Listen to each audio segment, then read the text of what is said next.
Hello to my opponent as well. Okay, we got a Ruy Lopez. Let's keep the bishop on board with bishop a4. No exchange variation here to start. How are you all doing?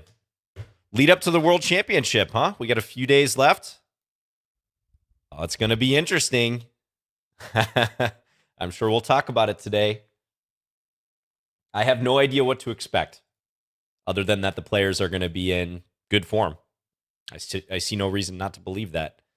So I think we're in for some fighting, interesting chess in the coming weeks. Hey, what's up, Rage 8? Chess, coffee, cigarettes, greetings. Got these cheeseburgers, hello. Developer, greetings. Also, Yuang Chess. Thanks, everyone watching on Twitch as well as YouTube. This is why I played this way. I'm going to now go for the pawn. Working Man's Golf on YouTube. Piano Star, hello. Yeah, just a reminder that we are streaming on both platforms. So whichever you choose, follow along for the next 2 hours. And of course, you can challenge me. 3+0 blitz is what we're playing. I won't accept challenges in any other time control. Just to be clear, we got to keep it standard. And it can be rated, unrated, doesn't matter. But it's got to be 3+0 blitz. My username is Fins. And if you're on Twitch, you can do this command, !challenge. And that will give you a direct link that you can challenge me at. It's a legendary day for playing chess. I agree. Almost every day is a legendary day for playing chess. John, are you always dressed like Dexter Morgan? Are you a fan of the show? Is that the show Dexter? I've heard of it, but I've never watched it. But I have heard myself compared to him, so I might have to check it out. All right, let's go here. We're going to try to chase down this light square bishop.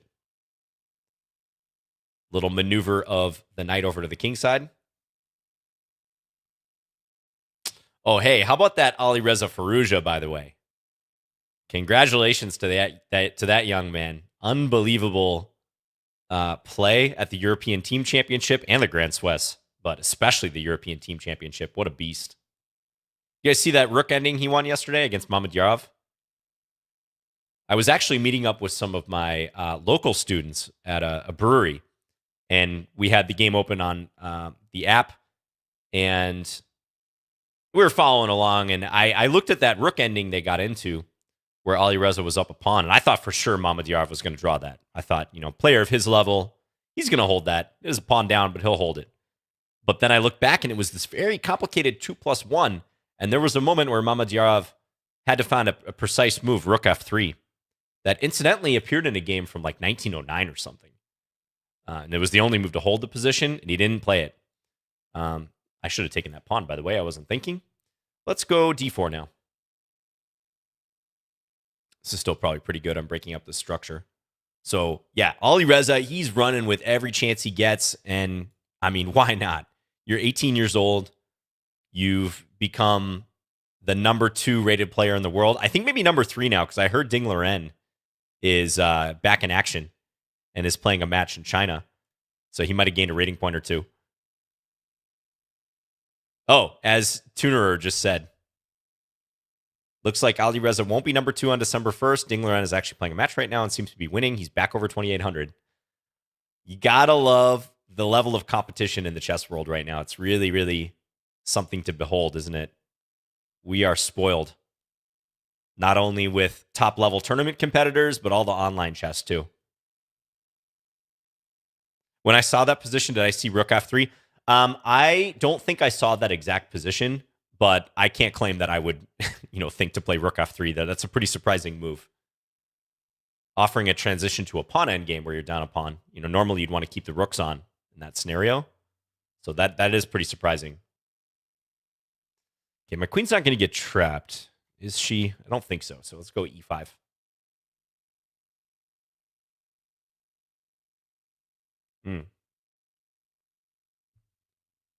Who do I think will win? Yeah, I'm on record as predicting Magnus. Ooh, I got to watch rook a8 now. Careful, John. Let's think about this for a second. My opponent just sacrificed a piece, so maybe I can actually go here. I have an idea in mind. They can take on c2 at the end, but I'm going to take on b5 at that point. May not win me a piece or anything, but, well, it did. But I was going to say it's pretty good otherwise.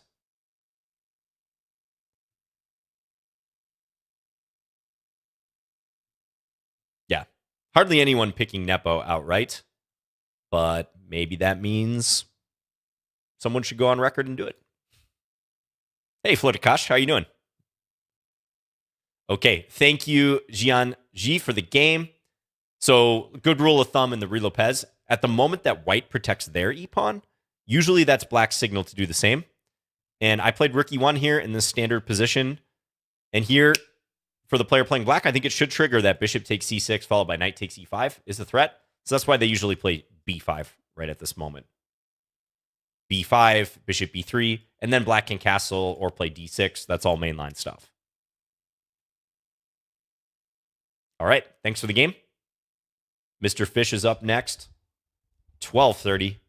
Good luck, Mr. Fish. Let's play e4 again. All right, we'll play mainline. Little knight c3 action. Okay, now c5, that's a better move against knight d2 than it is against knight c3. I think this is kind of a key test because I can open up the double attack here. I think black is going to win. Oh, yeah, someone wrote that in the spectator chat from the previous game. That is pretty funny.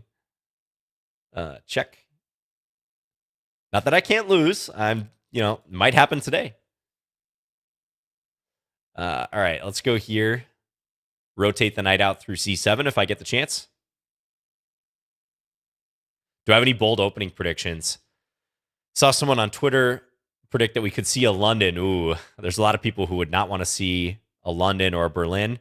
If we could go the entire World Championship without seeing a London or Berlin, I think a lot of people would be quite happy with that. Check. Try to separate the king from the bishop. Black can step forward, though. All right, let's just castle here. No, I don't really know what to expect. And I caught a little bit of Hikaru's stream earlier today. And at the moment I tuned in, he was talking about the possible openings. And he admitted as well that he has really no idea what to expect opening-wise. So I got to say, I'm not tuned in enough to what the top-level trends are at the moment. I do know that Magnus and Nepo both have a pretty wide opening repertoire. So I'm sure we're going to see a surprise weapon or two. All right, here's the little overloading tactic. Get the knight, and then I pick up the bishop as well. Nepo's King's Gambit incoming. That would be pretty legendary. After releasing a King's Gambit course, if he were to risk it, but I don't think he will. Thank you, Mr. Fish, for the game. Yeah, so just to recap that, if white plays knight d2 on move 3, c5 is one of the main lines because the d5 pawn is safer, but knight c3, c5, it always just seems to me it allows this with the double attack here.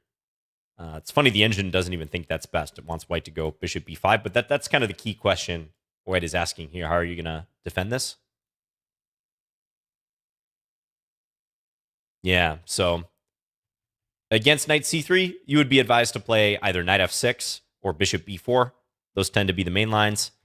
Even d takes e4 is playable. That's the Rubinstein variation. Thanks for the game. Okay. Amster JM, my third white in a row. Let's play d4 in this game. Hey, fish emoji, good to see you. Greetings, greetings. Why do I keep seeing the video download was canceled? Please try again. Error. Yeah, you might have to refresh. I get that error sometimes on Twitch as well. I think that's a Twitch thing. And of course, if it persists, you can always go to the YouTube broadcast if you want.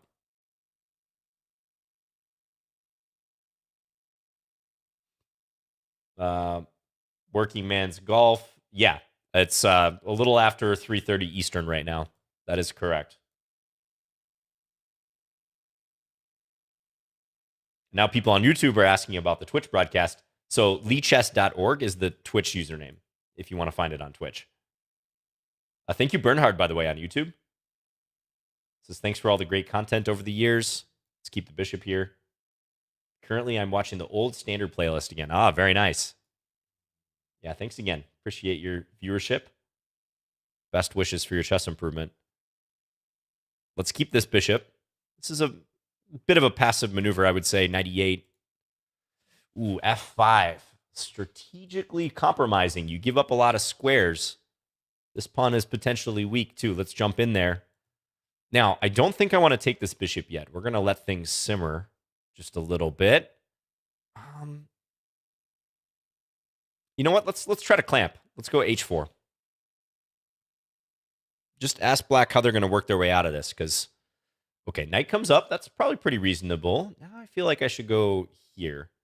Let's stop knight e4. I don't want black occupying that square.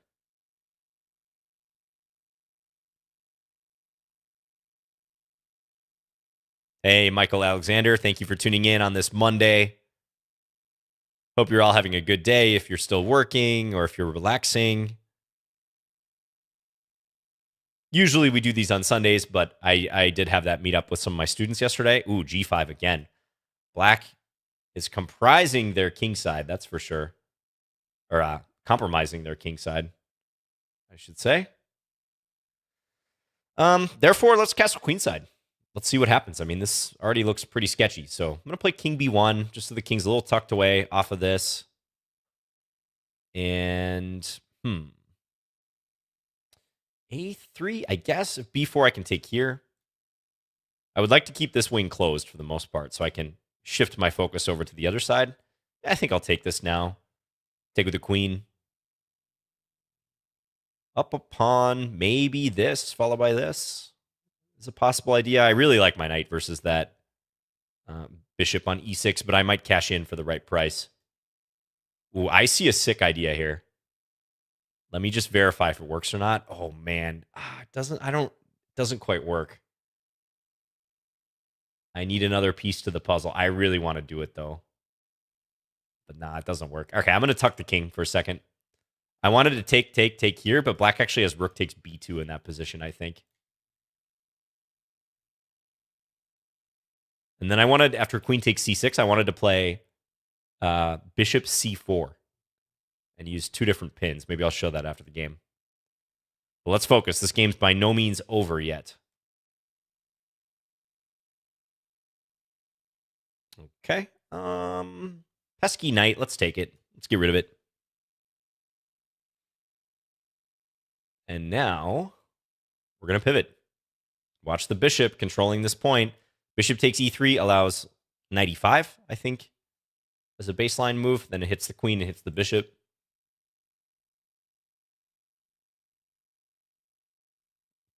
Yeah, a lot of chess players have that line of thought, Mark John. I see a cool idea, but nah, it doesn't quite work. It's just fantasy. Most of the really interesting variations in chess don't actually happen on the board, unfortunately. Black's position's too loose here. Guess I can play queen g7. Queen takes e3, queen takes g3, but queen takes h6 is going to crush. Hey, what's up, Ratchet? Good to see you. Thank you for stopping by. Where is K Buckby, by the way? Are we missing K Buckby because it's Monday? K Buckby might be working. I hope they've sent some of the Buckby clan, though, in their place.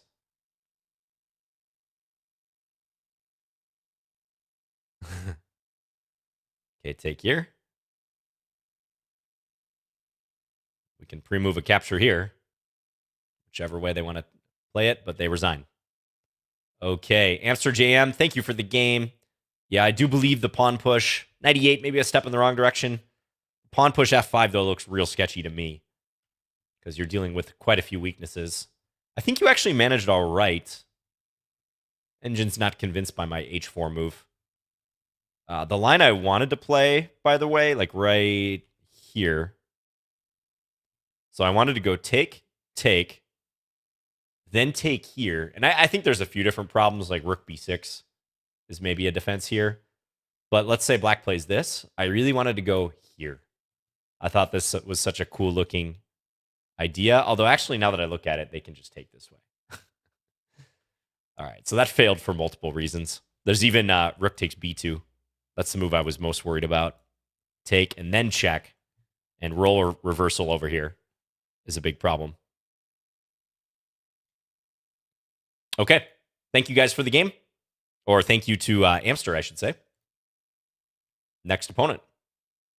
Alex Lampros. Let's do this.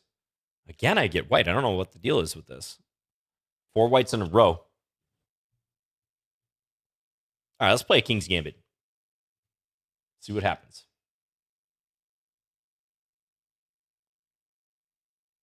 Okay, d5. That's a reliable move. Usually they play knight f6 there, I believe, after takes. But this is probably legit as well. We're going to win the pawn back, however. All right, all right. I don't exactly know here. Maybe queen e2.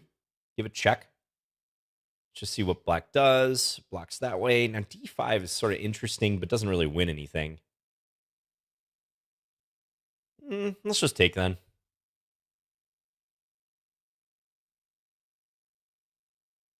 Do we send requests after game, or is it enough if we send for once? Yeah, you can just send one request. It puts you in the pool of players. And just as a reminder, there's no guarantee that you'll get a game. I already have over 50 challenges. So quite a few challenges here. I am selecting them at random, though. So if you enter the pool at any time, you have an equal chance of getting paired as anyone else. Paired with me, that is. King's Gambit is your current favorite Gambit. Nice. I think I have too much classical chess influence to be able to play this effectively. You got to be a little unhinged chess-wise to play this. I'm a little too orthodox. But I try my best. This is an annoying knight for black to deal with. It's supporting g4, and most importantly, if takes, I take, and I fork the queen and the knight.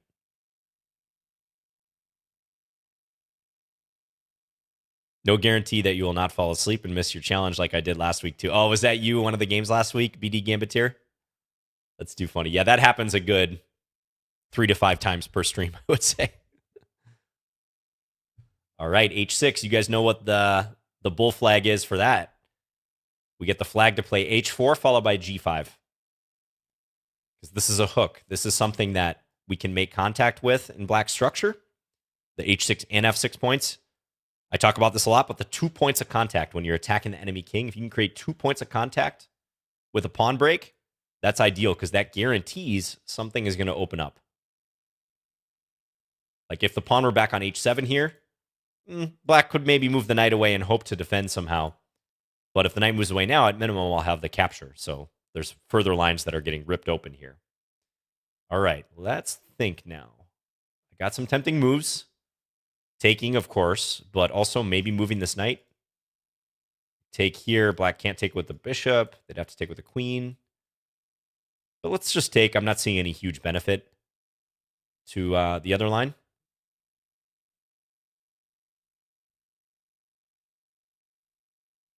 Favorite game after chess? Ooh. I mean, I really like Go. I appreciate the beauty in Go. I'm not very good at it by any means. But if I were to, spend time mastering another game, it would probably be that. Ooh, lots of tempting moves here. Take and d5. h5, certainly tempting as well. Let's go h5. Let's just keep ripping this open. Okay. How about takes? No queen g5. I'm not threatening queen g7 mate, note, because the knight does guard that square. But this is pretty awkward. I have a feeling black's going to maybe play f6.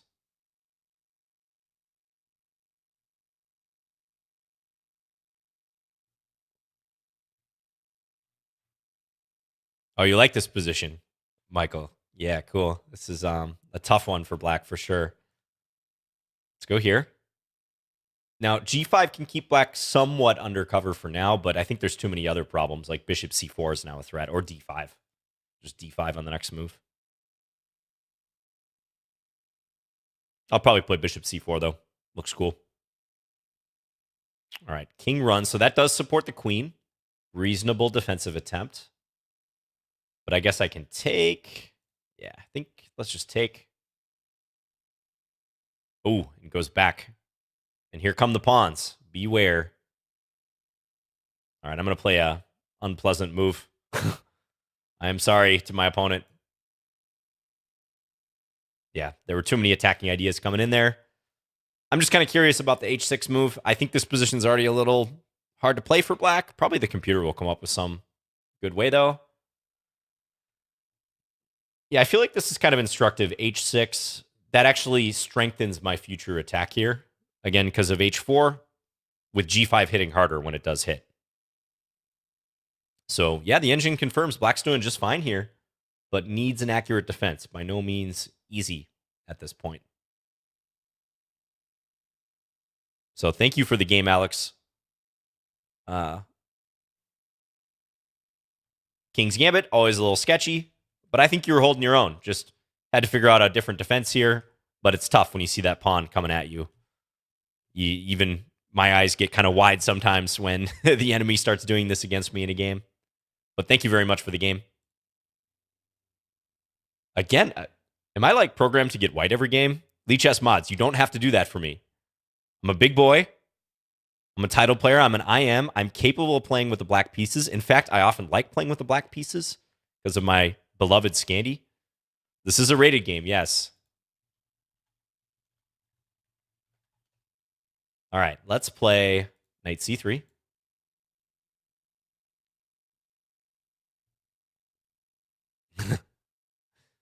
I can't recall a string of games that I've had like 5 whites in a row. That's a little excessive.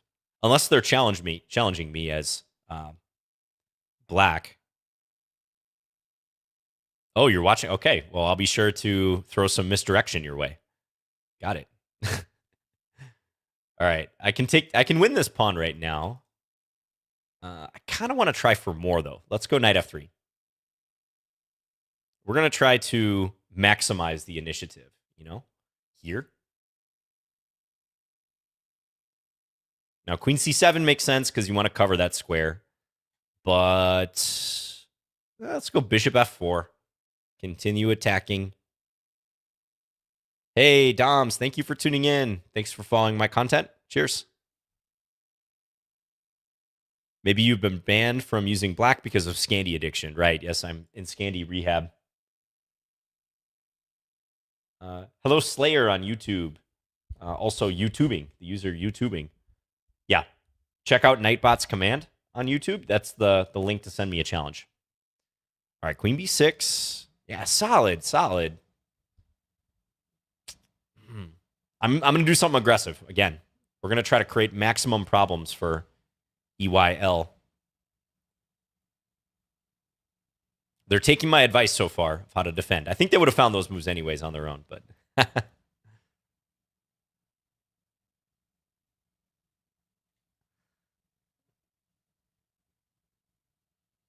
All right, so I'm playing for activity here. That's what we're going for. All the black pieces, aside from the bishop, are still in the starting blocks. So I have a check here. I could play knight b5, kind of deciding between those options. I think I'm going to go knight b5. Bishop b5, real tempting, because the king is tethered to the defensive f7, but wasn't quite sure what to do after king e7.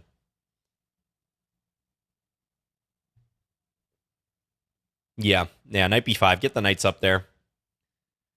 Get them participating. Move the king, but still, this remains an annoyance.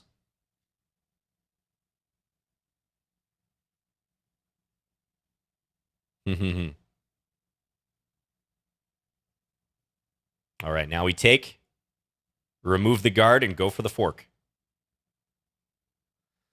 Now, the only thing is, will this knight get trapped after I take on a8?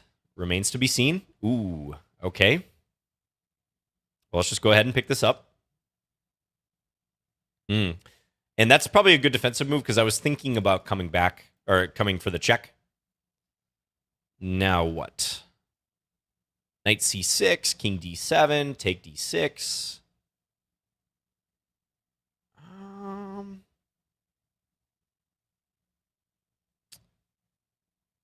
I want to save my knight.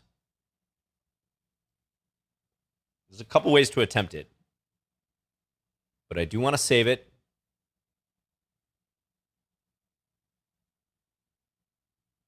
G4, another interesting move. Okay, let's try this.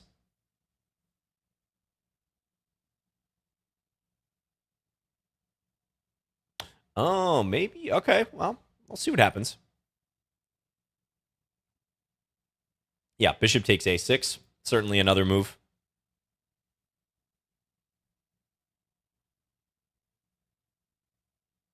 Okay. Yep. That's probably a good reply. All right. Now I'm going to take, and I'm going to go here. And now here.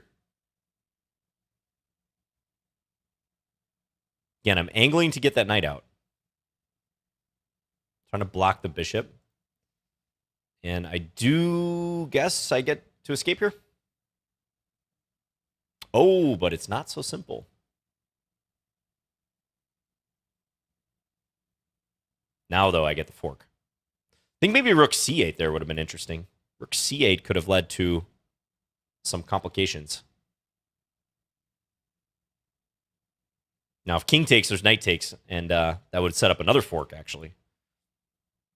Okay, so here I'm up a rook for a couple pawns. Still a little bit of a cleanup job to do, but I think I'm on my way to winning this one. Only blitz. Yeah, only blitz. Alireza. Sorry, Mr. Firouzja. It's the fake Alireza, I'm pretty sure. But, you never know. He might be just wanting to play me in Lichess plays after he became a 2800. You never know. It's like, man, the perks of having this rating is that, virtually anyone will want to play me. I can finally get that game in with John that I've been yearning for years.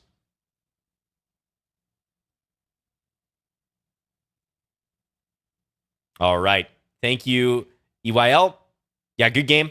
So this move order, the early development of the bishop to f5, it is kind of sketchy because of the queen b3 move. You defended pretty well from here. I should probably just cash in and play queen takes d5. But I tried for more, knight f3, knight e5, and I think you found a good sequence here. I'm just kind of curious. Let's see what the engine thinks. Oh yeah, e4 also a possible move. Take bishop b5. That's probably even stronger than taking on d5. Just kind of curious what the engine thinks around this point. Yeah, still wants to play e4. That is a good thing to remember. The e4 move often just works out tactically. So I did play it. Bishop e5, king e7, g4. Okay. Well, let's just fast forward right to the end. G4 is a big mistake. I should have played bishop takes a6, and then I could maybe play bishop e7. I got too cute with g4, and now you played correctly. Take, bishop, and look at that. The advantage has swung to black. You were -4. Rook c8. That was the move I was afraid of. Whoops. Rook c8. Attacking the knight, because the thing I failed to appreciate is that you're going to link up with your bishop, bearing down on c1. So if I go take, you can check. At minimum here, you would have a draw. But the engine thinks that you can play for more. My coordination is really suffering here. So interesting. So thanks again for the game. Tough one. But yeah, you want to play knight f6 first and reinforce d5 before you develop your light square bishop. Okay, Uttar Pradesh. Let's go. I get white again. Mods, is this your doing? This is a rated game, too. I don't know if the mods are rigging this for me or what. This never happens. 2-0 mods. Yes, I will be playing for another hour and a half, so you're plenty early. No Joke Chess says no rigging. All right. The guys are just nice. They're challenging you as black. They must be. They must be. Uttar Pradesh, are you there? Or Pradesh? All right, we got to move on. I hate to waste a white game with that. Oh, finally, I'm black against Polar Cow. Okay, what was that? Like 6 in a row? Good luck, Polar Cow. I'm feeling like a Grunfeld today. Let's try it. How many Grunfeld players do we have in chat? I've mentioned this before, but I would love to master the intricacies of this opening. I just want the combined knowledge of MVL and Peter's Fiddler in my head. Do we have that technology yet? Can't we just implant, knowledge of super GMs into our heads, like a cartridge or something, like, a Super Nintendo cartridge? This is 2021. Boring opening? Said no one ever. Grunfeld's really interesting. Oh, Floyd plays Grunfeld? Nice. Maybe in 15 to 20 years. Yeah, then we'll just bypass like the course creation step in the process. You'll just be able to like buy a literal like copy of someone's cognitive experience with something. Chessable will pivot to that. All right, this looks like some typical stuff for this line. Now, I've seen Peter play like this and then knight g6 and bishop e5 at times in this type of position. I think it's inappropriate here. But let me think. Because you got to assume white's going to go here next. You know what? Let's try it. This move looks ridiculous, but there is a method to the madness. Let's see how Polar Cow reacts. It's mainly to like try to discourage f4. I saw a game like Fiddler did this successfully against like, I don't know, Tomaszewski or someone like that. Maybe Rajabov.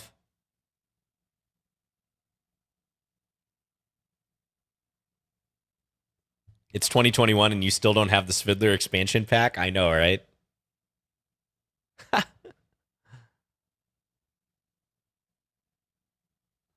Okay, so this is like a strategic operation.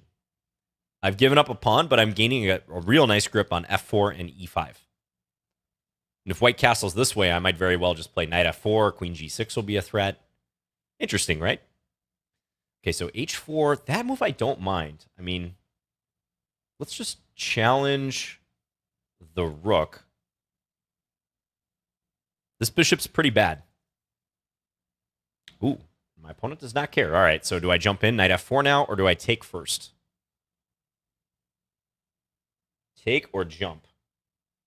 Let's think about it.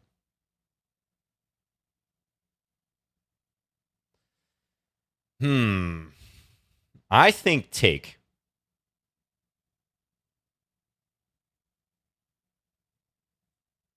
Nah, let's jump.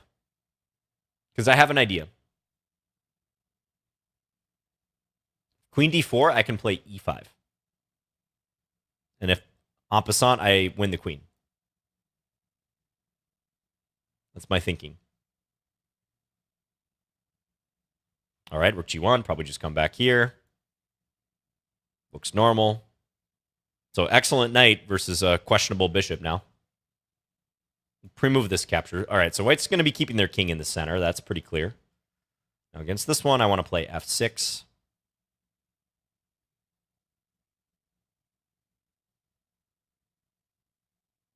So again, white's still up a pawn, but increasingly difficult to play due to the knight hanging over white's head. Polar Cow is doing well, though. Yeah, kudos to Polar Cow. Strange Quark, thank you for subbing to the Lichess channel. 2 months with Prime. Thank you, guys. As a reminder, if you have Amazon Prime, you have a free Twitch Prime included with your membership, and you can use it on any channel that you want on Twitch. Entirely free. It costs nothing to you, and it's a good way to support. I know Lichess appreciates it. So thanks in advance if you decide to do that. Queen c5 now? Looks pretty deadly. If rook c1 looking for a mass trade, I'm going to win the bishop at the end of the sequence. Meanwhile, I'm threatening this.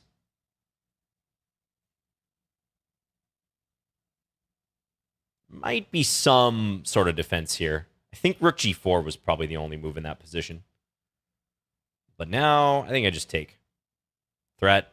Threat. Okay. And at this stage, I need one more ingredient in the attack. One more piece.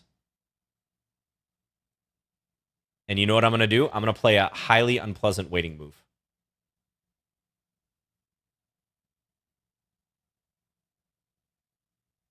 Maybe threatening like this and this on some good day. Now here I can probably do this. It's nifty. Take here. Meanwhile, it's a fork. Ooh, and checkmate. All right. Thank you, Polar Cow, for the game. Yeah, interesting one. The G5 move, I bet the engine's not going to like.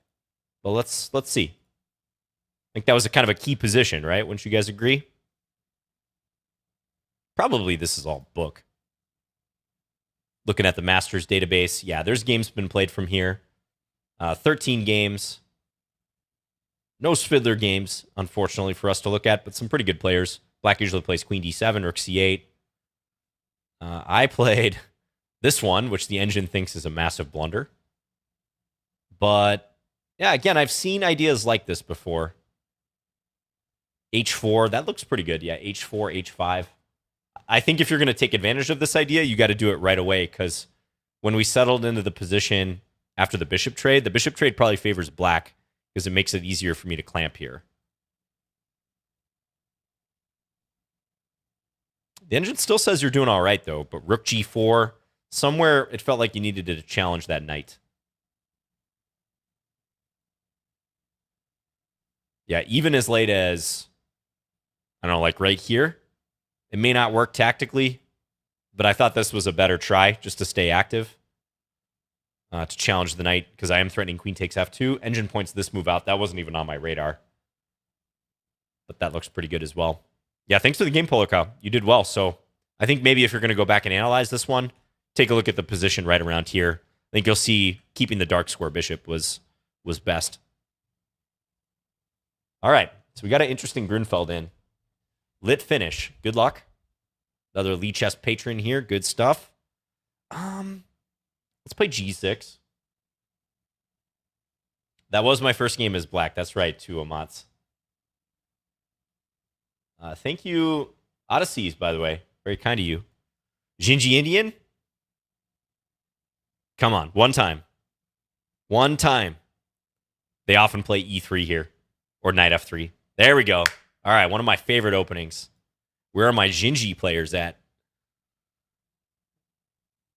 I just love this line. It's sketchy for black. It's another line I wouldn't recommend making your main weapon by any means. It's a line the engine is going to hate. But it's so cool. You give up the dark square bishop to double their pawns, and then you play this F5 move, and you try to clamp the E4 square.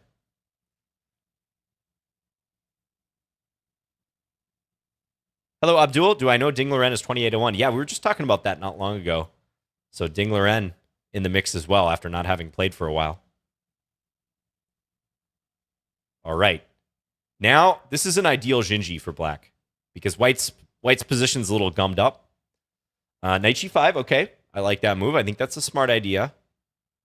I probably will take that knight. I could also take the bishop, although I'd really hate to lose the initiative like that. Maybe this is even playable. It's kind of interesting. Just maximum counterplay.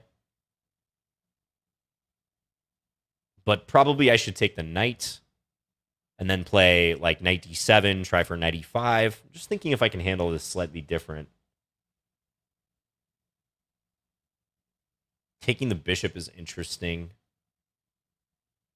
I could take the bishop and then play h6. That's one way to handle it, but I'm torn. I'm at a crossroads. Let's take the knight. I think it's the most responsible thing to do. That pony's always going to be dangerous and annoying, so let's get rid of the threats there.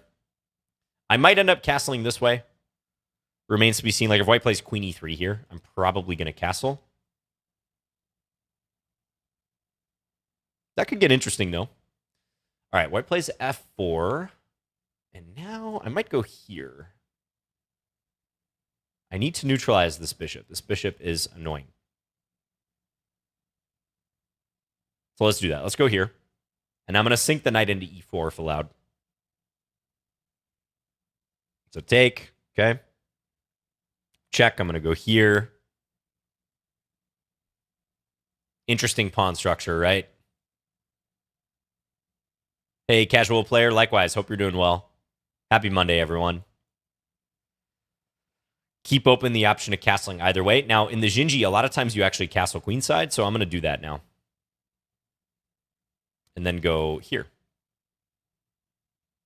The king is surprisingly safe over here, because even though there's a half-open b file for white to work with, when you play the move b6, it almost entirely blocks up the queenside because there's no tension over there, mainly due to this structure. It's hard for white to also play a4, a5 against a pawn on b6, because black's queen literally occupies that square. So that's the thinking. And now let's simply play to double the rooks. I mean, why not? Let's bring this up, get the party started. e5, wow. Okay, white's trying to force it through, but I don't know that they thought that through entirely. This wins a pawn for me. Where are you going to be during the championship? So I will be home for the first part of the match, and then in early December, so yeah, in another like less than 2 weeks, I will be in Mexico for vacation, but only for like 4 days.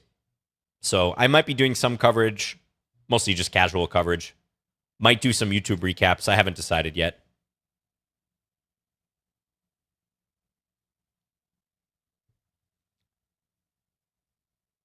All right.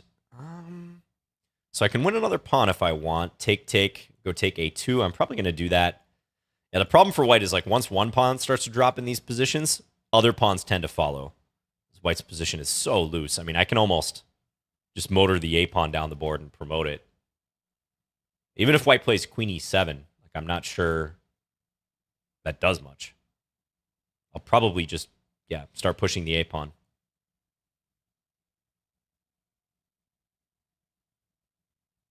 This is a perfect defense. White can go take these pawns. They can take 2 of them, but doesn't make much of a difference. Just push, push, push. No way to increase the pressure here.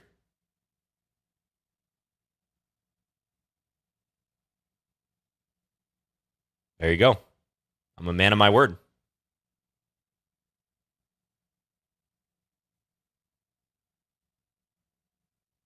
All right. Yeah, so that is the Xingji Indian. It requires some cooperation from white because it's only possible via this sequence.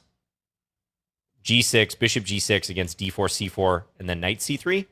And then you play C5. And again, a little bit of cooperation needed. A lot of white players do like to play E3 or knight F3 reinforce. I don't think black actually has any problems against those moves, but it shuts down the Xingji. I've said it before, but a little bit of advice for you guys. From the white side in this position, the 2 best moves are H4 and E4. Not moves you would normally expect here, especially H4. And that somewhat comes out of nowhere, unless you've seen a lot of like modern chess games where they love pushing the H-pawn. So the Xingji Indian as an occasional surprise weapon, as a practical weapon, I think has a place in a repertoire because, I mean, unless someone studied this or remembers their variation against it, you're mostly going to see stuff like knight F3, maybe a bishop move. Yeah, along the lines of what my opponent did here. Queen D3 played to defend this. But very quickly, I think black gets a pretty reasonable position out of this. And if white runs out of gas in this line, black takes over usually. Thank you, Lit Finish, by the way. Yeah, very kind of you. Thanks for being a fan of the content, and thanks for the game. Yeah, the beefeater variation, it's sometimes called. That's right. The beefeater. Okay. Let's go to the next challenge. Jan Kahoot. All right, I'm white again. I played Jan 3 times. Let's do this. Hello, Jim on YouTube. Thank you, Electric Potato, as well, for tuning in. Yeah, the challenges are accepted randomly.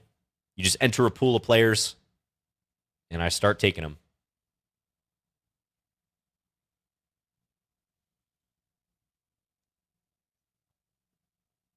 Okay. Knight bd2. We'll try for e4. This is often paired well with g3 and bishop g2. A logical pairing. This bishop can be useful down this diagonal. So watch me to break e4, especially if black just develops this dark square bishop. I feel like I'm talking about fine cuisine or something like, yes, a very exquisite pairing. Knight bd2 with g3, bishop g2, and the e4 break for the most refined palate.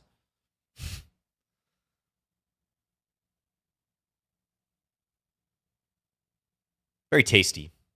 Yeah, chess sommelier. A lovely bouquet. Hello, Axiom Fox, by the way. Okay, now here, usually the queen goes to e2. Rook d1, bishop f4. Watch for the c5 move from white. I might play c5 at some point. Often black likes to play c5, but they got to time it right. Okay, they play it here. Now, this gets my tactical senses tingling a little bit. You know, because, all right, the thing is, black is kind of opening the center while their king is still in the middle. Black essentially needs to spend a move to play castles at some point, so I'm going to try to seize the initiative here. I'm already threatening to take with a discovery on the queen. You see this a lot in d-pawn openings, where you set up a major piece opposite the enemy queen, and you try to take advantage of it, even if there's pieces in between. Bishop with a pinch of tartar sauce.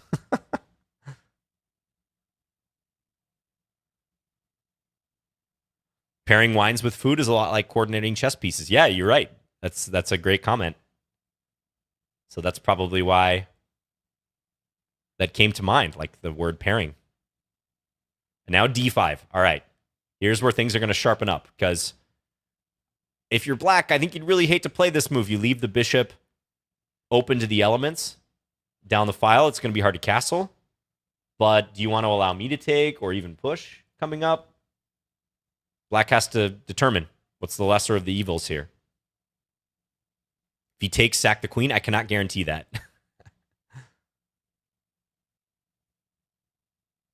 By the way, do you guys know anyone who's become a sommelier? I watched an interesting documentary about it one time. It seemed like a very intense process. It seemed, I will say this, becoming a sommelier seemed more intensive with less reward than becoming a grandmaster, a chess grandmaster. That was my impression of it. Yes, Somme. That's right, Dave Bees. Yeah, great documentary. It followed a small group of people who were basically becoming sommeliers and sitting for their exam, which I think happens like once per year. Super intensive. Okay, if here, how is black going to defend? Probably a queen move. I can also just take. I mean, taking is pretty logical, so let's do it. And again, if castles, I'm going to snipe this bishop here. So probably black will take. And now, ooh, I don't know. I mean, even this comes to mind. Take, knight e5, something like that. Or knight g5. Knight g5 could be trouble. I also would like this bishop in the game, to be clear.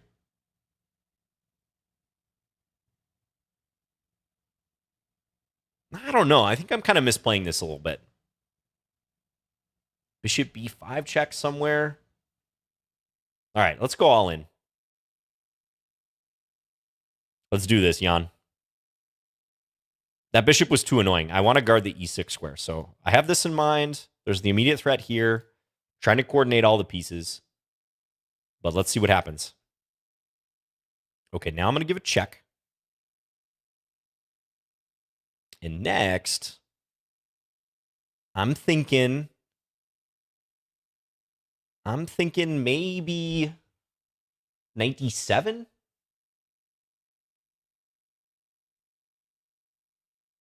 Bishop f4 maybe too? I don't know. Let's go pawn f4.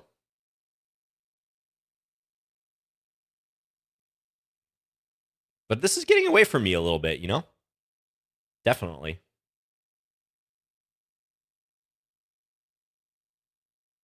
It's going to be a time scramble.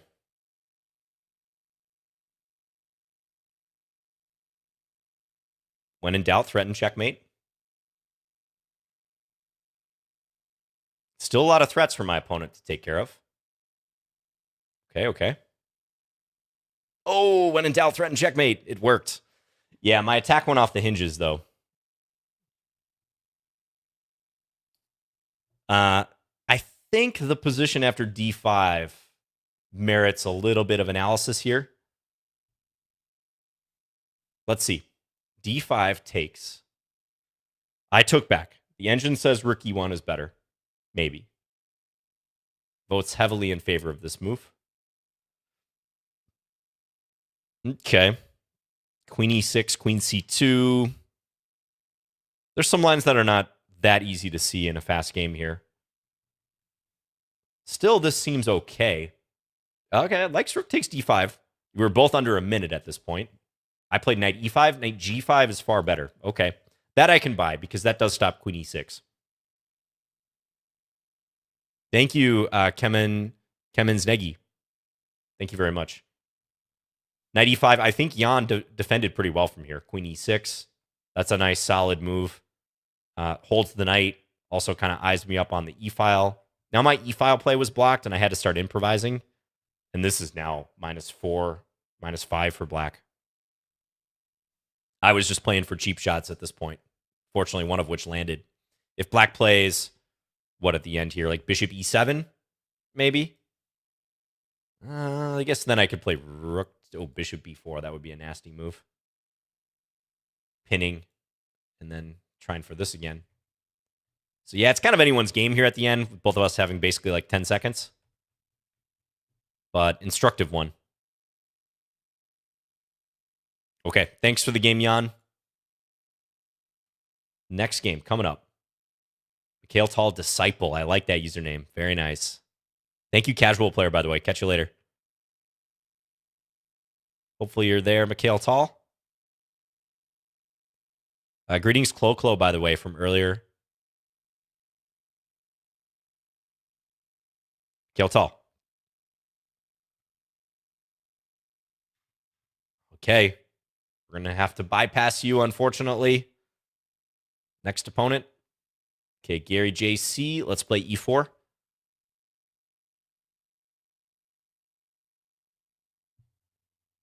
Oh, here we go. Sicilian.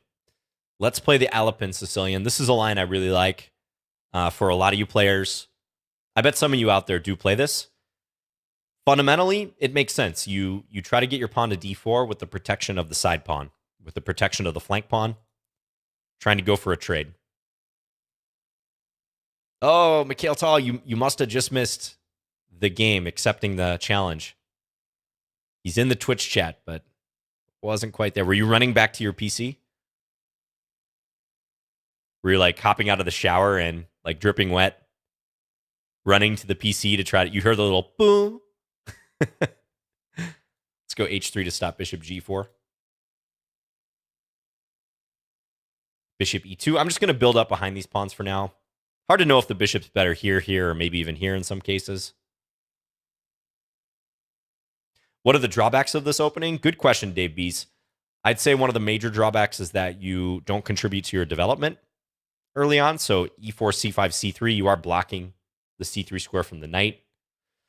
Ooh, knight here. What do we know about a piece like that? We should be a little suspicious, right? Knight on the rim is grim or dim. Now, I can try to play b4 here to take advantage of it.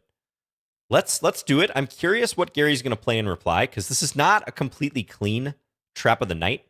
Do remember, though, a knight that goes to a5 or h5, it'll often get hit by these knight pawns. The key is often whether this is taken away, which in this case it is. However, Gary does have a resource. Let's see if I want to go here. Maybe knight b5 makes sense too. Let's play bishop d. Nah, that allows knight c4. So okay, I'm going to go here. I wonder if Gary is going to see some potential counterplay that they have.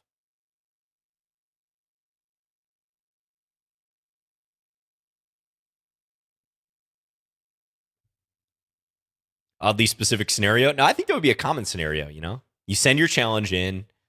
Maybe you're just like waking up or something. Go take a shower. You're trying to come back to the PC.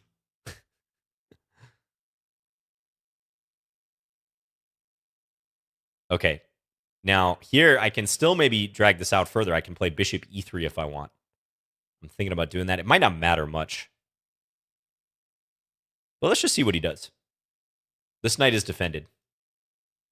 Let's see where the black queen goes. Oh, knight takes e4. Yeah, see, that's the resource from earlier that I think Gary should have made use of, but not here. I'll show that after the game. Oh, hello, Jeffrey, a.k.a. Wood Zulu. Thank you for tuning in on YouTube. All right, now we're going to harvest the material here. Oh, by the way, did you guys see that Vishy Anand did a simul on Lichess yesterday? I had a little bit of time right before I went live today. I looked at the previous Lichess videos. I saw that Vishy gave like an 8-board simul yesterday. Unbelievable. I had no idea about that.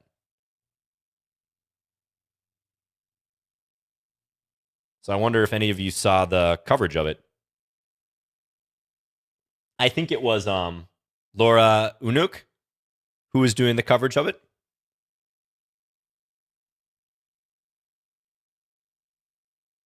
Any billionaires playing it? Too soon, too soon.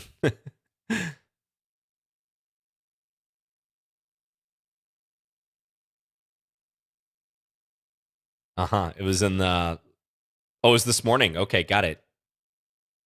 Guess it depends what time zone you're in.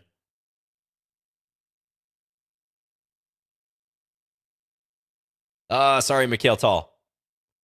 Well, don't sweat it too much, Mikhail Tall. I play viewers on my channel as well, and these Lichess play streams are quite common. I'm doing them on a weekly basis, thanks to Lichess. Shout out once again to the platform we're on, lichess.org. The entirely free, always will be free chess site. Fantastic chess public works project, basically. Anyone can see the code of it. Laura's interview of Vishy was longer than the simul. Oh, wow. But who played in the simul? How did people get in?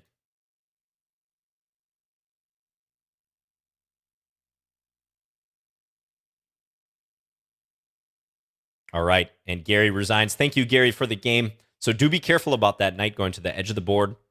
I think after d5, you should probably play knight e5 or maybe even knight a8. Interestingly, we're still following a few master games. Now, as I said, b4 is not a completely clean trap of the knight because it does weaken my knight on c3. Remember, every pawn move made in chess will weaken a square or multiple squares by default. You know, pawns always leave weaknesses in their wake. And for me, the weakness is that this knight on c3 is no longer defended. So if we flip this around from the black side, I do think the way to try to take advantage was at least thinking about this move. Knight takes e4.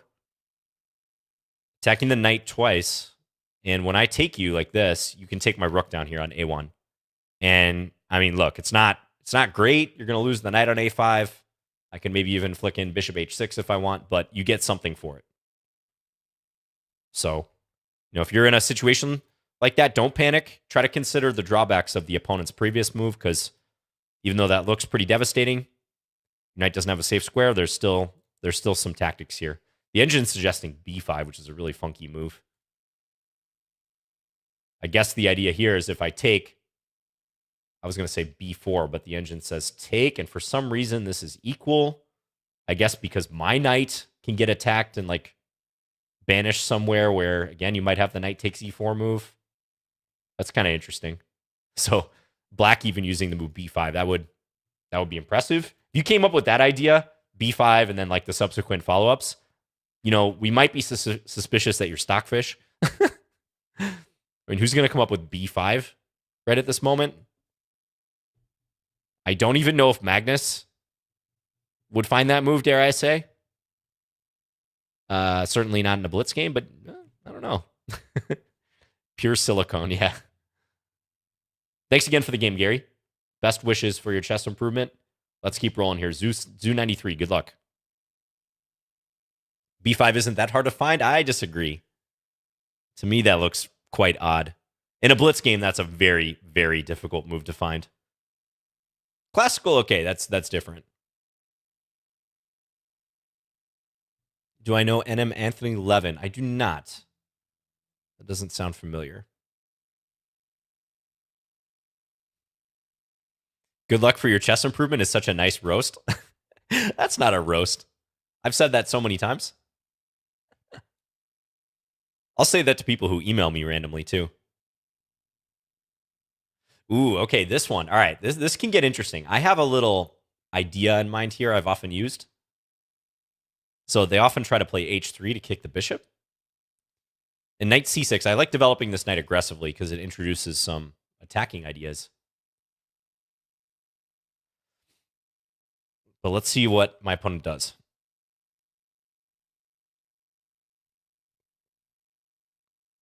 Got these cheeseburgers says, none of you would find b5. Don't try to tell us you would. All right, so d4. I think the reason white's doing that is they want to bring the bishop back to e2, which is understandable. I'm going to castle now. We're going to apply max pressure here. A couple people in the chat are adamant that they would have found b5.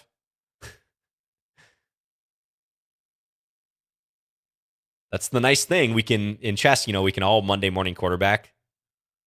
Like, point at the TV like, I would have made that catch. Ooh, I've got some fun ideas here. All right. This is an interesting move because it unveils a potential attack on my knight. But I'm worried about this white king. Like if I can take here for one thing. Well, now that's probably not so good. Probably taking here is the most ambitious move. I mean, can also just move the queen. I feel like there's something fun here, but I'm not sure what.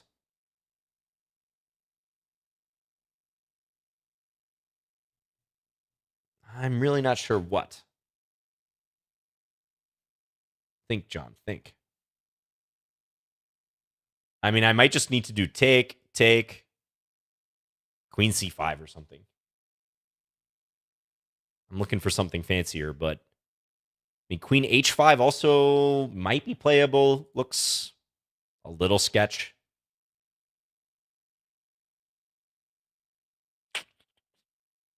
Yeah, I don't know. I'm just going to take because I'm not seeing anything better. This comes with check, remember? And then I will go here. And I'll attack this bishop, so if white takes me, I take them. Rook takes d2, very tempting. I agree, Strange Quirk, but I'm not sure how that turns out. We'll check after the game.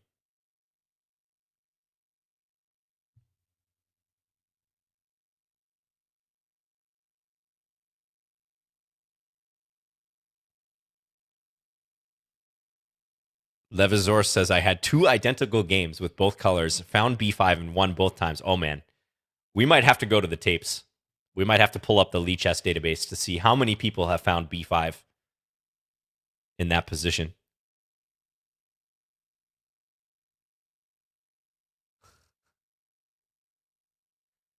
Again, we can use the wonderful database feature to pull up the receipts. We have receipts. All right.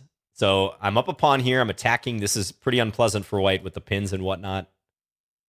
Let's continue the assault. Just get more pieces involved.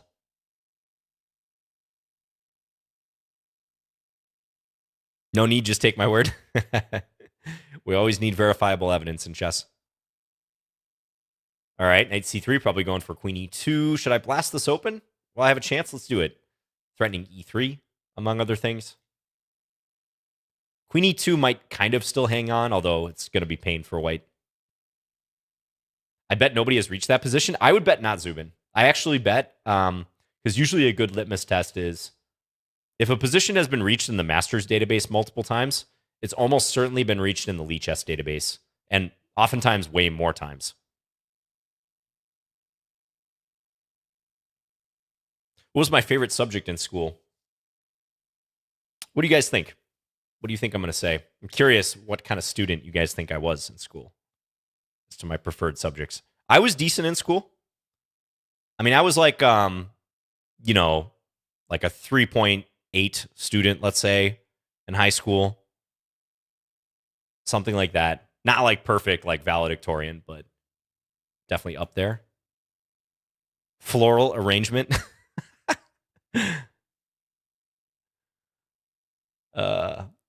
Math, history. A lot of people saying math, geography. Yeah, I'd say history and math are the two most popular guesses. Yeah, you guys are right. I like social studies, history, let's call it. I was much more that type of student. Let's watch the time here. I got to make sure I convert this position. I never really enjoyed math that much, I got to say. Even though that's the stereotype for chess players, I was never a big math guy. I mean, I took, I think the highest level math course I took was calculus in college, and I really disliked that. I did like stats. My favorite math class I took, it's hard to even call it a math class because I just think it's applicable to a wide array of things in life. I love stats. I did like AP stats in high school. That was a fun class. Thank you, Zoo93, for the game. Zoo93, I think D4 definitely a step in the wrong direction. Although honestly, this position is a little tricky. I think you should maybe play Bishop B5 here to pin the knight. The idea I was angling for, yeah, Engine agrees, Bishop B5. So let's say White plays H3. A lot of times you can play this move effectively. And you can pivot over with the queen when you get the double attack on F3. This is not possible because of the pin. There's even moves like Knight D4 potentially coming in, and White can't easily get the bishop back to break the pin. Let me just see this moment around here. Yeah, so Black's much better here. The engine's giving kind of similar to what I played. It says Queen A4 here. Looks a little more complicated. Queen C5, I think, sufficient as well. Yeah, this is just good. So, yeah, Zoo93, I think that opening strategy could have been rethought a little bit. Don't forget to check B5 from the previous game. Okay, we'll do that real quick. I won't spend a whole lot of time on it because I know there are people waiting, but since it created so much discussion in the chat, we got to check it. We got to pull out the receipts. So that was right here. All right, so I was saying after B4, how many people are going to find the move B5 for Black? Some engines, beep, beep, boop, will find it, but let's check. Never played in the Masters database. Lichess, no game found. Oh, that's maybe because, okay, so the branching point I was talking about was here. Yeah, okay. Yeah, I guess we get a few moves into the position here. We're in unknown territory. No game found. That's a shame. Okay, well, discussion closed for lack of evidence. Okay, luck 88. Good luck. What does B5 do? B5 allows Black to attack the knight with B4 after White takes on A5. Let's play E6 on this one. Mix it up a little bit. Ooh, French Defense Invitation. We're going to take them up on that. I'm not a big French guy. Don't really understand the appeal of this opening. There's certain variations like this Winnower. I can kind of see the appeal of it. But I don't know. Blocking in the light square bishop like that just seems so unnecessary to me. I do choose the opponents randomly. Yep. I have a button, accept random challenge. All right, we're going to go for this and then knight c6. Now, typical trap, if White goes knight e2 to defend, then c4 will work. I'm going to try to trade the light square bishops. That's going to be the plan here. Because again, that bishop tends to be bad, so if we can swap it off in this opening, we are intent on doing so. Okay, here. Now, if I were a regular French defense player, how would I play this? Probably like queen c8. Long term, Black wants to get a knight to c4. So watch this knight to maneuver. And Black wants to keep the center closed, keep the whole position closed, really. Okay, so let's go. Do I have to worry about this? Maybe slightly. I'm not greatly concerned about it yet, I think. So I'll do this. Okay. And now let's maneuver. Double attack here. And white doesn't really want to take because this is a fragile center structure. So, all right. White plays queen g4. I like that move. I think that's a good idea for white. Let's now... Let's play... looking at h5, h6, knight a5 still.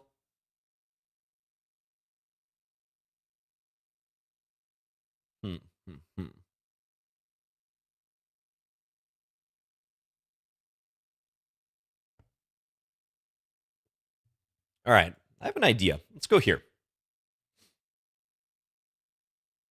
Now, watch g7. That pawn tends to be a little weak in these positions sometimes. So if white moves this bishop, for instance, I got to respect this. This might give me the option of castling queenside at some point. But again, it's going to depend where this white bishop is, because currently I cannot. Okay, bishop comes back. Now I'm thinking go here. Rook g8. And I might be looking to bring the king over this way. Kind of like that Gingy Indian. You know, even though there's this half-open file, it's not simple for white to organize pressure there. Let's go h6, guard against that. Again, white's preventing me from castling, but that's okay. We roll with the king in the middle. Now I could castle. I could very well castle here, or I could play the move that I was thinking of, which was this. There is bishop takes h6 as a threat, isn't there? So maybe I will castle. Now this can be met by takes, and this rook is defended. The French is the best. Ooh. Ugh. Even repeating that sentence disgusts me.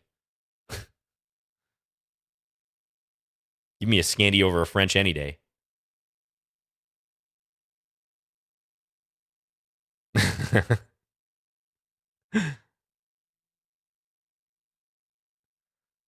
All right, let's go king b7. Now I'm going to look to work down the c file. Ooh, and white takes. All right, interesting development here.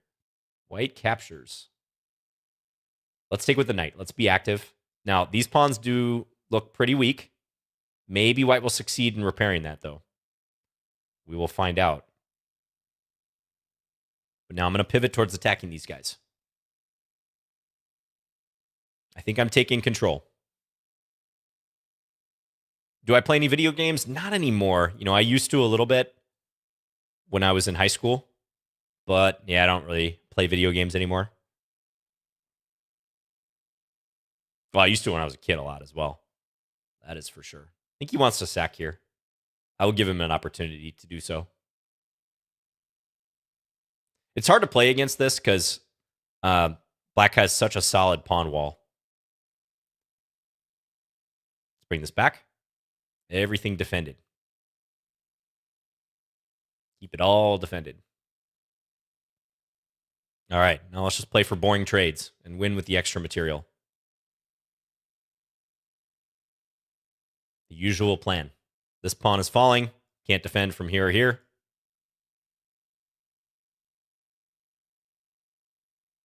I feel like the French players would be proud of me for how I handled this game. Somewhat proud, maybe.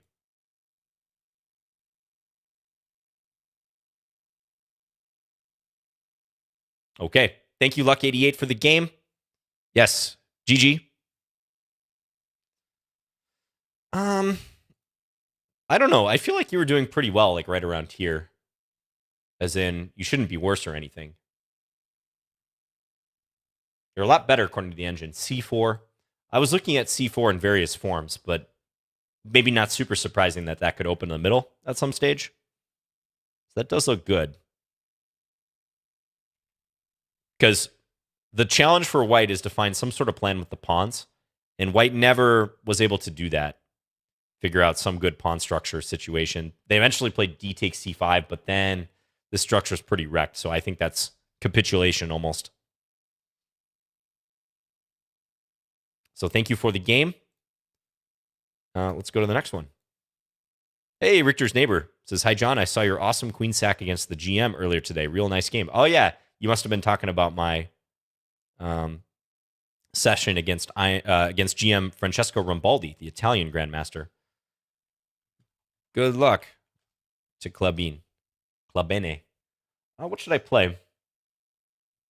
Let's go for maybe a classical.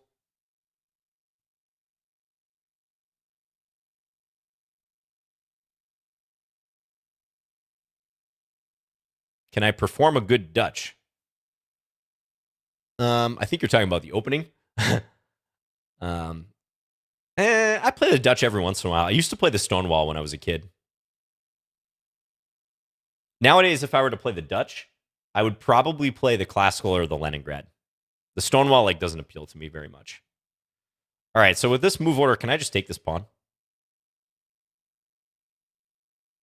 Riddle me that. Maybe there's bishop f3.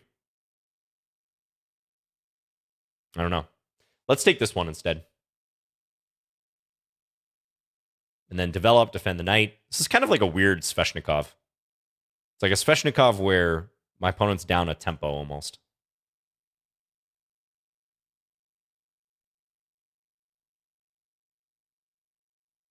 Is Najdorf the only exception where you play e5? No, even in the classical, as I played here, that does happen a fair amount. Interesting. White's maneuvering for the square. So you see e5. The Sveshnikov as well. Like Sveshnikov, it features heavily. It's the main move that leads into it. Kalashnikov.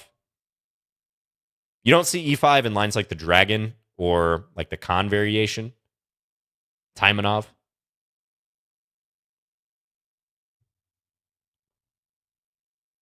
Do I aim to become a GM in the future? I would love to. Not taking steps to play GM tournaments or especially study much right now, but maybe someday. What's the GM's username that I played? It was it was on chess.com. His name started with a K, like Cop Pep or something like that. If you go to my profile on chess.com, you'll find it. Okay, I'm going to set a little trap here. This interrupts castling. I don't think White's going to castle. If bishop e3, I can take here with check. So I would reckon that White's going to play pawn c3. No, queen up. All right, all right. So maybe now they're going to go c3 followed by bishop e3 eventually. But maybe I can take this opportunity to attack. Okay, let's take. And I might get my rook over here next.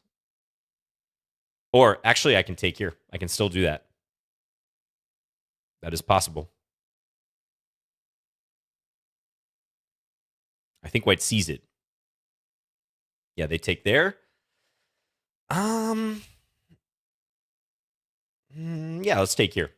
And now when they take my queen, I take here. What are we working with in this position? 2 bishops versus 2 knights, but equal material.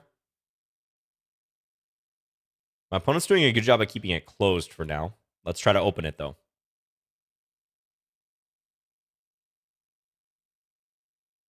All right. Now let's castle. Oh, yeah, he only has 1 knight. Not 2 knights. Sometimes a single knight can appear like 2 knights, though. They can be intimidating. All right, all right. Let's go bishop e6. Hit this pawn.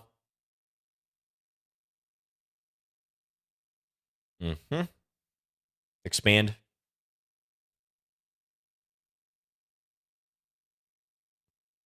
Now, White's going to try to anchor these pawns. They are pretty nicely blockaded, I will say. But let's see. Let's see if I can make something of this. I feel like Firouzja had a lot of endgames like this in his recent tournament. He won some very nice endings with like a slight space advantage or a majority of pawns somewhere. So I will try to take some inspiration from him. Let's expand. Now, if g4, maybe e4 check is what I'm thinking. Okay, I'll go here. Oh, yeah, Francesco Rambaldi. That's the GM I played.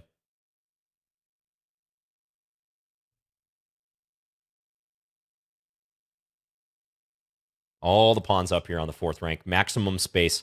Still need to get this rook involved. That's a bit of a question mark right now. If this knight moves, I'm going to play e4. That's the plan at the moment. Let's go here. I'm not really threatening a whole lot. Okay, he plays that. I think he should have moved his king. All right, let's bring this up. I might pivot back here. It's probably the easiest thing to do. Just go win that pawn now. Might win a5 in addition. Let's do it. Check. All pawns up on the 5th rank. What do you guys think? Let's do it. I can't resist. It's probably not even the best move, but let's do it. Get the rook behind the pawn and push, push, push. You know the drill. Check. 2 passed pawns.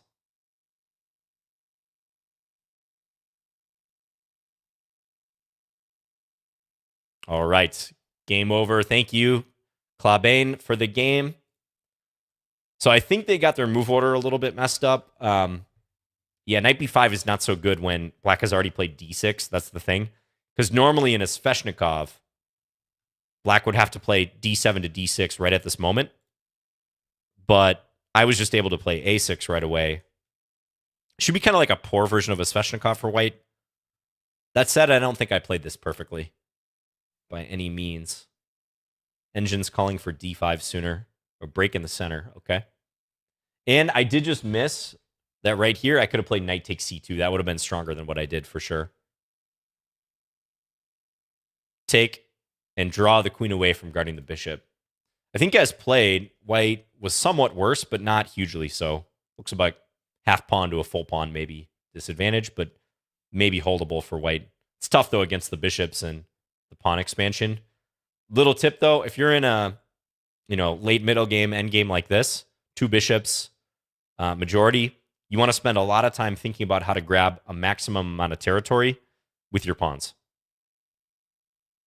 Yeah, so you want to try to expand. You'll see constantly how good players, they use their pawns aggressively in these instances and grab the space. All right, well, thanks for the game. Once again, Koala, good luck. The pawn expansion is that chess 2 DLC, right? Yeah, that's the patch. The pawn expansion. All right, Koala, let's get this on. I'll play a Pirtz this time, just mixing it up. Try to play a variety of openings. I don't really believe that move. Wait, take bishop f7, queen h5. I guess that's an idea, isn't it?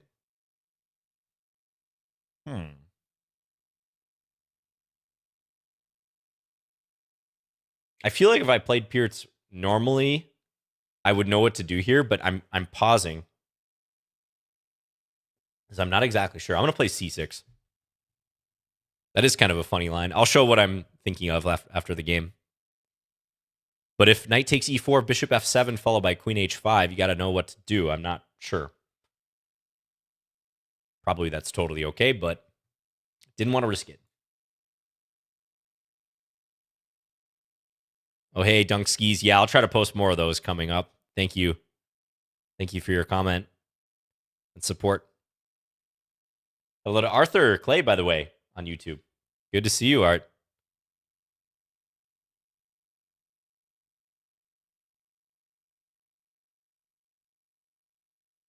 So I was still wondering about that Vichy Simul. A couple people on YouTube were talking about it. Do we know who the players were or how they got in? I'm just curious because, yeah, I hadn't seen it advertised anywhere. All right, take, and I'm probably going to go knight c6 and maybe e5 coming up. White could try to clamp here, f4, although they give up control of the e4 square in doing so. You heard there were Indian prodigies. Okay, that makes sense. Yeah, Vichy does work closely with a lot of the Indian players. Seems to me he's pretty interested in like mentoring, when possible, a lot of the top Indian talent. Ark says, up-and-coming Indian talents. Selection process was from Lichess. Interesting. That's cool. How did he do?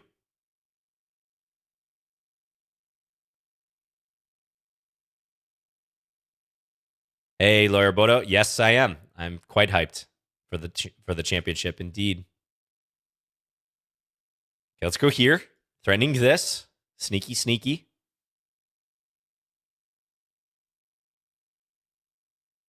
So you've had that before. Engine said it was okay, but it felt like I was worse. Yeah, that was my thinking as well. Like the engine might like it, but I wasn't sure myself. Okay, this is a good reply. Definitely a solid idea. All right, I'm just going to play e6 here. I'm going to let white take the queen. I don't really like the alternative because white can take with a pawn, and generally that's a pretty good structure for white. So I'm just going to play it like this, and then maybe use this b pawn aggressively, maybe push it in the future. Let's play knight d7 first, though. We're going to unveil the bishop. White's committed to the center, but problem for white is I don't think there's a whole lot to do in this part of the board. You know, because it's so blocked up. I'm going to try to advance over here. That's my plan. Now, b4, do I have to watch out for this? Maybe. Let's go here first. Nothing planned at the moment, Royal Fork, but I'll probably do some sort of either casual commentary on it, maybe some YouTube recaps. Problem is I'm going to be traveling a little bit, so I probably won't be able to recap all the games. Ooh, tactical alert. White just stepped into an alignment there, so that's why that triggers for me. Let's take this one first, though, and then I think I'm going to take here. So we got the alert triggered on our head. Rook versus rook, even with multiple points in between, multiple pieces, pawns in between, you can often still pull stuff like this.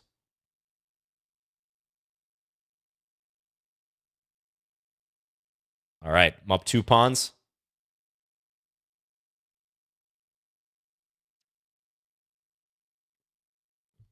Let's continue disputing the file. Hey, John, do you think it's just a matter of time that Alireza takes the world championship from Magnus? No, by any means, no means is it a guarantee or a matter of time for multiple reasons, right? Like, first of all, we got Jan Nepomniachtchi challenging right now. He has a chance. He has a puncher's chance. And also, you know, I think a big thing people sometimes forget about is that winning the candidates themselves is not easy. It's one tournament. It happens once every 2 years. And even if you've had a banner couple of years, you still got to perform in that one event. So there's a lot at stake there. Not a guarantee he's going to win that. I mean, yeah, he's probably the favorite right now, but there's just a lot of stuff that can happen in the meantime. So to me, that's always kind of the issue. Let's go here. I don't know if I want to take because of G3. Certainly the favorite, but no guarantees whatsoever. All right, Koala's putting up some resistance here, but I think I'm gradually going to muscle Koala out of this game. Took the knight. All right, thank you, Koala, for the game. I think you were doing okay. I think maybe right around here, you can start thinking of alternative ways to handle the position. I really think bringing this rook over is somewhat of a mistake. Probably you should focus on playing on the queen side. It's tough, though. I'm just looking at what the engine suggests. It wants you to play stuff like this. Maybe this knight coming here. There's no easy way for you to create pawn tension on the king side. And I am so solid here. I do think you should poke and prod on the queen side somehow.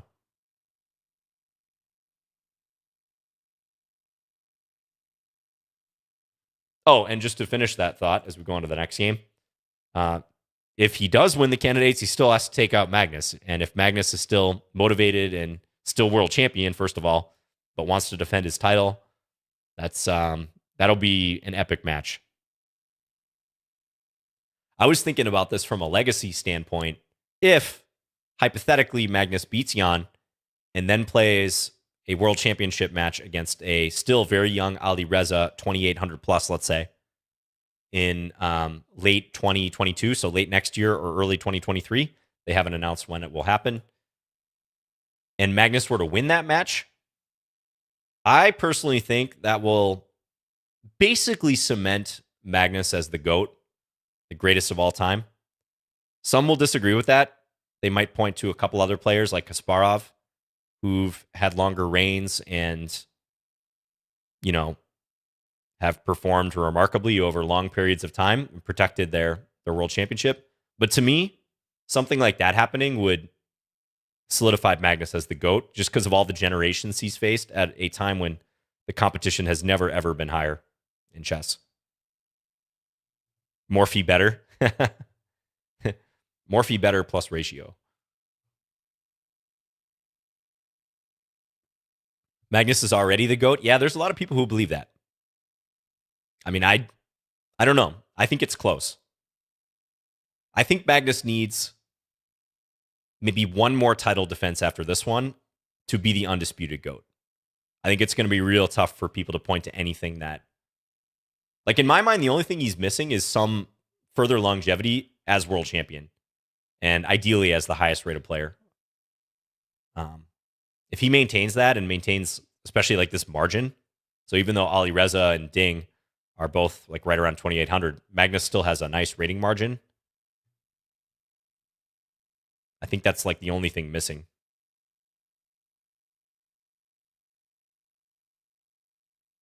Yeah, that's true, Fast Strike. The World Championship has always been a bit of a disorganized scheduling process. I mean, Lasker was world champion for like 26 years, right? But he definitely didn't have to defend his championship very often. He could pick and choose when he wanted to. All right. So I'm seeing some ideas. F2's a little weak. I can try to jump up here. I can try to play for E5. I'm going to go knight E4. I have some ideas. Watch this knight potentially getting trapped. Watch it. Like if take, G5 is going to be a threat. I will take with the pawn. Oh, now maybe they heard my comments there, but that's the cure being worse than the disease. I don't know that Kinjuk is stream sniping, by the way, but like they moved the knight back, but missed the main point of knight e4, which is that the fork was threatened.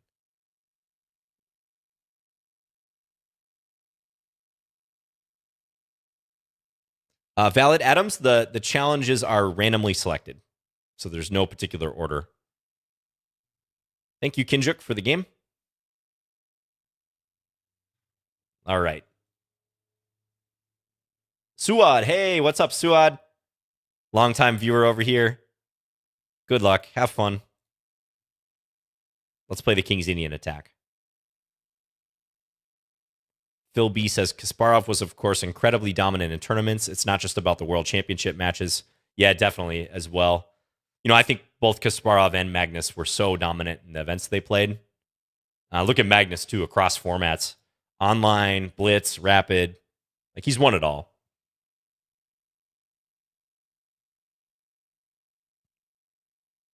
But I'm just thinking, like, what else does he need in his chess resume? Like, he's pretty much getting close to having it rounded out. It's just almost like the Michael Jordan thing, just adding some more championships.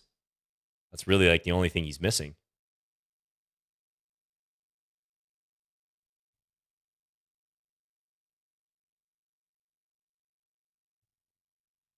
But a championship every 2 years, if that's going to be the standard schedule, that's tough. I mean, that's a lot of time. Okay, what now? Maybe knight c4? Jump up and attack the bishop?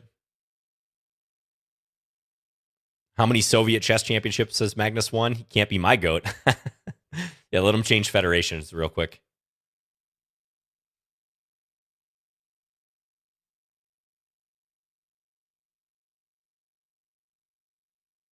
Bob Bobson says, Carlsen needs a career-defining opponent. Alireza could be that. Yeah, that's kind of my thinking, Bob.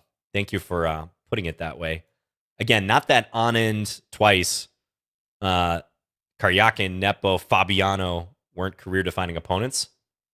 But I think it's safe to say, like, if Alireza continues with his current trajectory, that will be the most anticipated World Championship match since Magnus has been World Champion. I mean, I don't know that there's even going to be doubt about that. 2018 was pretty hyped because Fabiano was in amazing form. So not going to lie, 2018 was pretty hyped, but, we can consider Fabiano and Magnus to be basically of the same generation. This will be a generational clash if it happens. with a guy of the talent level that we have not seen since Magnus. This sequence is going to favor me. I'm going to win a piece.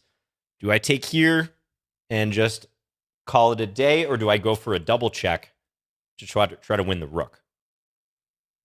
I think we're going to go for the double check to try for more. We need the kid versus the veteran, right? You know, think of like the Rocky movies, right? We need like old Sylvester Stallone in the street fight, like beating up the jacked like street kid. You know, he needs to take down like the young Alireza, the hotshot. Remember the one with Tommy Gunn? That's like the Rocky movie I'm thinking of. Thanks, Suad, for the game. Those tactics in the center just didn't favor you after knight c4. I think probably here after castles, maybe a6, maybe bishop e7. Keep your head down a little bit here. Just try to castle. That would be my guess at that point. Thanks again for the game. Always appreciate your viewership, Suad.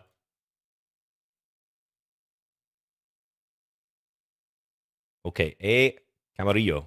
Let's play e4.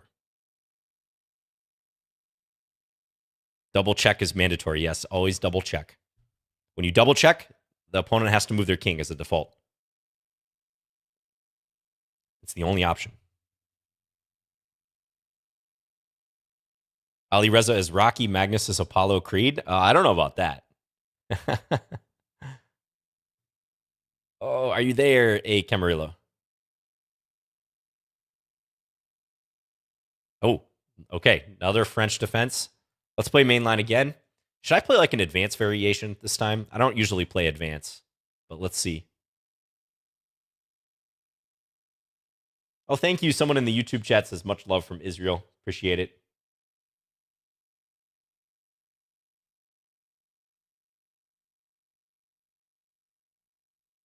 Johan says, don't understand why Lasker never gets props. Yeah, I mean, Lasker was dominant as a world champion, but again, he didn't have to defend his title very, very much. And those were the days where basically a title defense was, hey, do you have enough money for it to be worth my while? I might play a match with you. FIDE wasn't around yet. But yeah, Lasker's a pretty interesting player. I like the psychological aspects of decision-making present in Lasker's games. It's one thing that interests me. He could really play the opponent quite well.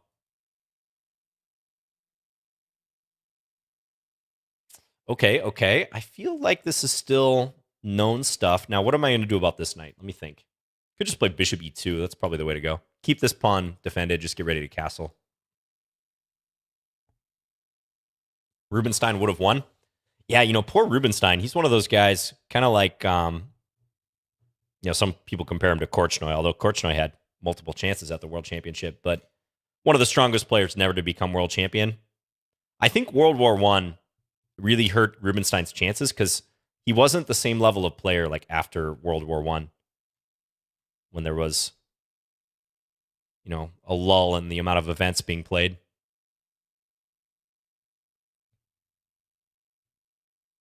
Yeah, I like Rubinstein's games a lot. Super great technical player, fantastic endgame player, especially rook endgames. Okay, how do I complete my development here? I might just have to play g4. I'm not super familiar with like the nuances of these structures, but I think g4 is called for. Let's do it. And then let's play h3. So basically, I'm kicking this knight because I want to be able to play knight c3 in particular without losing d4.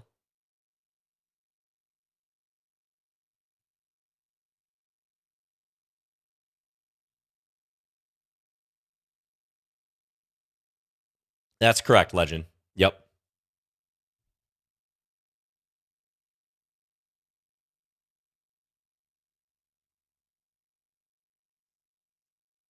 Imagine if Magnus loses to Nepo. Candidates is going to be fun. Yeah.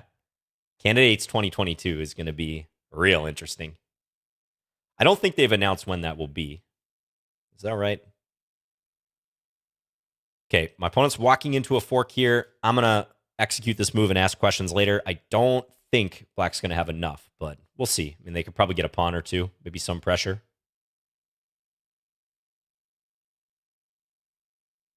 All right, let's take this. Knight a4. Careful, John. There's some potential checks and some potential trouble for my king. I'm going to play a little prophylactic move, you know? I'm going to go here. Anticipating a check. It might leave this hanging, but I want to secure my king before anything else. We're going to get this king a little bit safer. Yeah.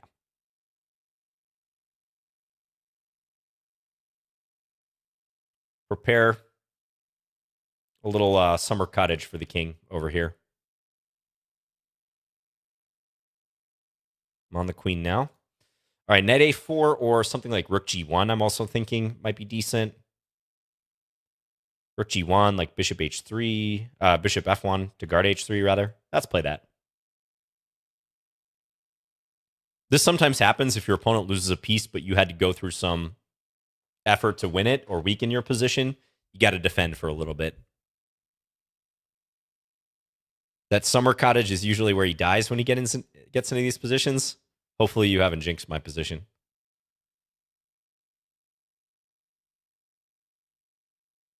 Okay, now maybe here.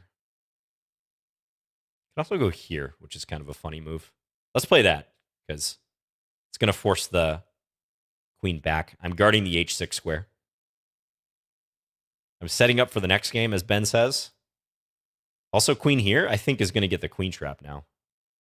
In the middle of the board. Guess I could have also played that. Oh, and I'm even guarding against rook h6 as well. That's funny. Okay. Thank you, A. Camarillo. Appreciate it. Let's see if you had a decent position even after the win of the piece. I wonder if you have compensation here. G5. Okay, so initial indications are not great for you, but not absolutely losing. Wants you to play bishop takes g5, followed by knight takes d4. So that way you would pick up 2 pawns. That makes sense. What about as played? So you lost the piece, but again, I was a little concerned about my king. Yeah, rook h6. I thought you might throw that move in somewhere to attack this. I was ready to play like bishop f1 against that. Maybe queen f1, the engine also thinks. And I guess here you got to go back with your queen. Queen d6, queen c7. I know psychologically that's not easy. But your queen otherwise gets trapped. So thanks for the game. Sometimes in these types of structures, I've seen people play h5 to prevent the g4 move. Although h5 means you won't be castling kingside, more than likely. So you probably made the right call. It looks like this is all fine. But just have to think a little bit different about how you're going to challenge my position. Queen d8 is the recommendation here. That queen was always a little awkward on that wing.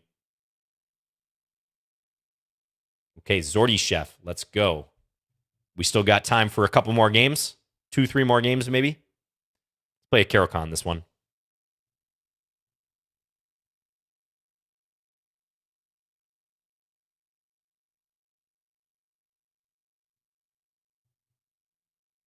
Okay, let's take. Do you think that Firouzja's 2800 conquest is still as credible given he mostly gained rating points over 2650s, which he played in Grand Swiss and Euro Champ? Well, I mean, that sort of phrase like 2650s are chumps, you know? They are not easy whatsoever to take down. No, I think that has nothing to do with the credibility of it. If he gets the invitations to the top level tournaments, he's going to take them. Absolutely. But no, I don't think there's anyone who really thinks that way. That beating 2650s is in any way diminishing an accomplishment like that.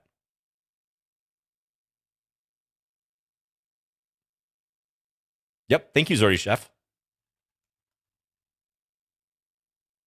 Okay, I'm kind of playing this like a Scandi, actually, even though this was a Caro.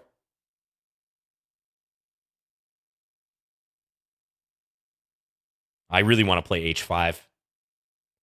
I want to do it, you guys. I'm going to do it. It's the engine tends to hate this, but we got to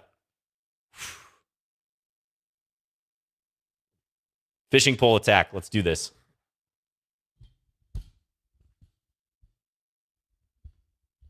You know, there's the psychological aspect of this move too, just saying, hey, go ahead, take it. Nothing's going to happen to your position. Don't worry about it. And then they start thinking, you know, they start doubting themselves. White's going to go for it, to their credit. Okay, now here, what to do? Bishop here, maybe? I think this is most consistent. I got to connect my rooks. I'm not worried about that. Ooh, against that, I have a beautiful idea. Let's see if it happens. Reel him in for us. I'm going to try. All right, now here I can take on this square. This is pretty good as a default. G3 also very tempting. But I think G3 is a bad move. I really want to play it, though. I'm not going to lie. I really want to play that move. Bishop takes E5 is just good here. Because pawn takes, I can go queen C5 check. Yeah, I'm just going to play the for sure thing. I think he missed this check. And then there's G3 coming in as well. This is too much. Remain confident says G3. Yeah, really wanted to play it. It's probably still winning as well. So when you play the fishing pole attack like this, the G pawn is often used in the attack.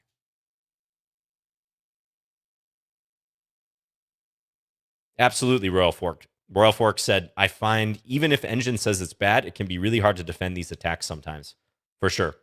The faster the game, the more likely that is to be true as well. So, yeah, this is over because, let's say, rook f2 gets played or something. Just take the queen, g3, too much. Now, what should white do here? The engine actually says f4. Interesting, f4. So white played f3, but f4 is in fact the only good move here for white. Oh, bishop c4 is interesting too. You know, bishop c4 attacking my queen. I saw I had this move here, but I didn't realize that after bishop d3, I might actually have to repeat the position and go back with my queen, or do this, which could lead to a perpetual. This is a perpetual pattern where I can move the bishop anywhere on this diagonal, and basically it's going to be a draw. I mean, white could try to block with one of these bishops, but that doesn't do anything, so black would be advised to go for this. So that's the way the game could have potentially ended in a draw, unless I take a big risk. Yeah, f3 on the other hand leaves the knight vulnerable. It's not defended from the side with the f pawn. And g3 does look winning, because basically if this knight ever leaves, I have a combo like a Damiano's mate idea. Like this. These threats are constantly in the mix when you play g3, or just a simple doubling of the rooks. And it's just so hard to escape mating nets when the h file is open, and this pawn is the nail here, guarding the f2 square and supporting various ideas.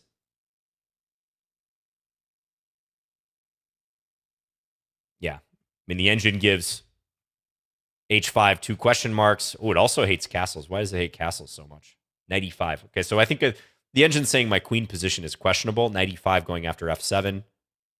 Maybe some ideas of trapping the queen, but probably even just that. Yeah. So opening a little sketchy by me, but interesting nonetheless. Thank you for the game, Zordy Chef. We're going to play one more, and then we're going to do our ritual game. You guys will know what time it is.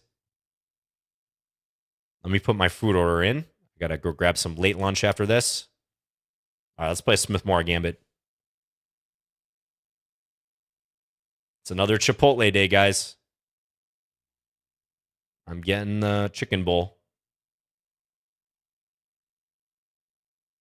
Just finalizing this order.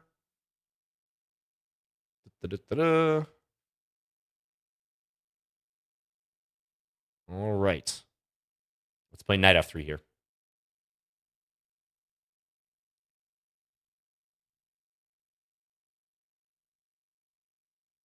And I think this structure in the middle of the board is always a little suspicious for black. It's not too reliable. So they can easily go astray and lose the threat of the game. Black's moving the queen around a lot now. What to do at this point? I can take the pawn back, but I feel like I might have more. Let's make this interesting. Let's play b4. Here's another pawn. Starbucks and Chipotle. I was at Starbucks today, but I didn't get the coffee. No. But good guess.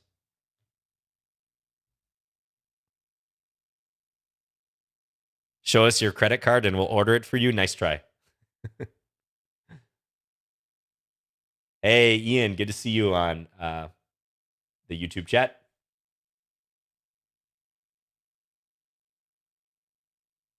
Matthew on YouTube. Yes, this is also on Twitch. All right, queen h5. Maybe black should play the Scandi because they're moving their queen around a lot. The Scandi might be a good opening for them. This is probably a decent move, though, because it does threaten this. So what should I play now? I might just go a3. Let's just stabilize it. I still want to take this pawn, but I'm not in any huge hurry, I suppose. Ooh. All right, well, if you insist. Knight b6 would have been good there. I should have played that. Knight b6 was a fork.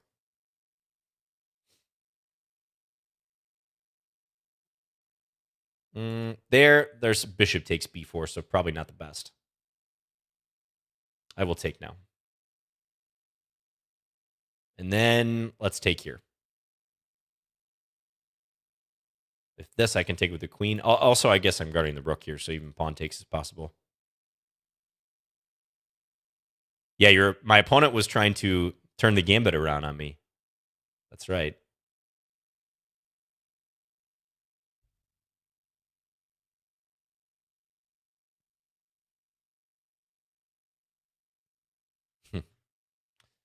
Okay. Maybe rook d8 is coming in. Let's play bishop g5. It looks like a bit of a disruptive move. Prevents rook d8 because of mate. So kind of obliges black to chase my bishop or play a weakening move such as f6. Be kind of cool to play rook d1 and try to threaten queen d8 like the opera house mate. Ooh, that is going to be too much. They open the door. We're storming on in.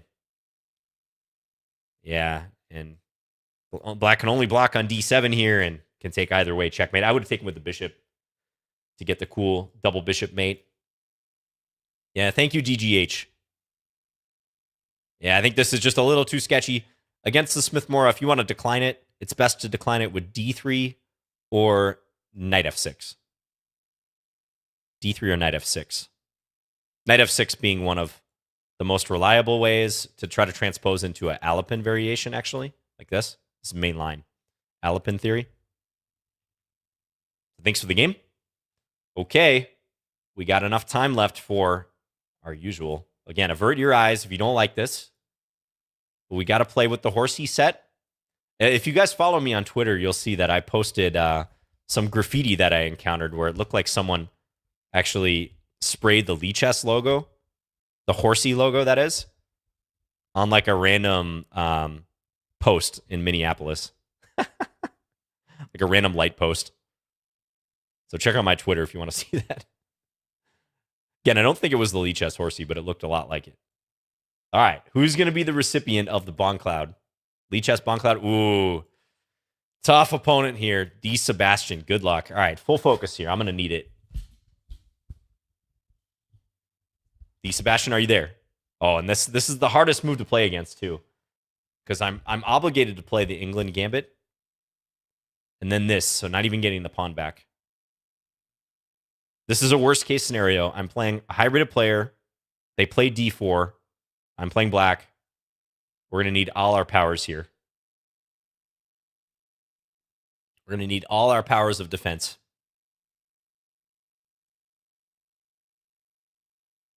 Okay. Let's go back.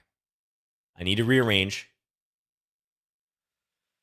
Let's do this. We're sending the knight to g6. Notice I laid the groundwork. I played that because I want to stop knight g5.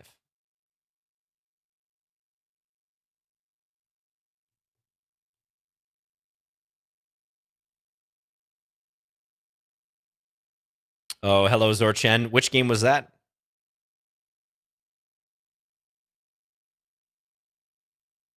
Would you please change the skin? I like how you called it a skin rather than like a board theme. Okay, I'm going to go here. I got to be careful because if I take e5, there might be some issues with the center opening up a little too quickly. So I'm going to try to hold off on taking this pawn. Now, remember, I can't castle, so any plan like bishop e7 castles is illegal.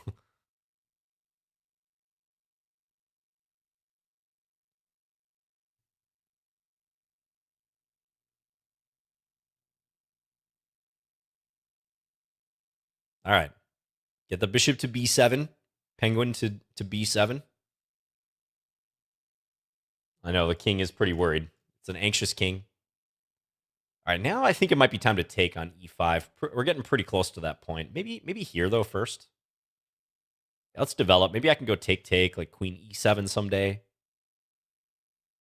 I actually feel for white, taking on e5 will kind of do them a favor, because I feel like I just have this sense that they want me to take there so they can eventually play f4.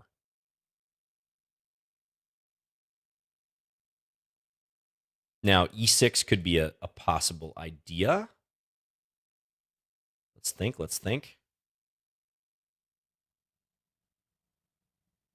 Queen e7, there's always knight d5.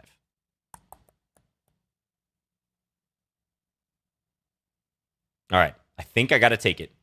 We're going for it. Pawn has been captured. The bomb has been planted. If you're a Counter-Strike player.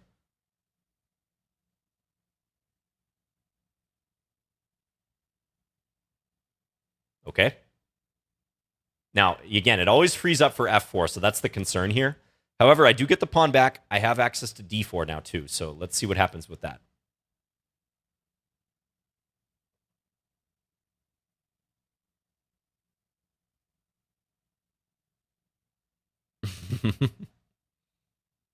Yeah, queen e7, knight d5 is going to be rough. I think I got to go rook f8 here. Again, if I could castle, this would be reasonable.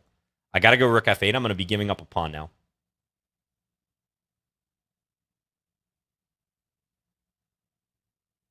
Oh, doesn't take it. No capture of the pawn. Interesting. All right. Knight a5. Queen e7 again. Still knight d5. Like, always a problem. All right, we're going to go here. Fork. I know that almost obliges white to take, but I need that bishop off the board. That bishop is too annoying.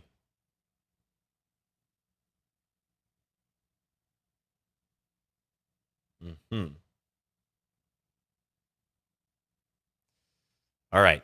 Think, John. Think.